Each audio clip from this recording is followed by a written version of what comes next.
Okay, so good morning to each and everyone. Good morning, the parents. Mga pupils na naa sa sulod, no? Magkuligur ako. Okay, so on behalf of our school principal, kay Busy man siya karon, Sir Irel Mahilom, and to our teachers and our beloved interns. So I'd like to extend a warm welcome to all our pupils, teachers, and our interns, and most especially to our parents, no, the dear parents.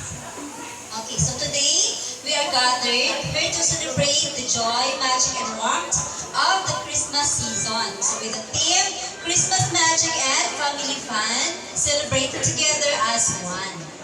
So this is the time to come together as a community, share in laughter, and create special memories with our loved ones, especially to our dear pupils. So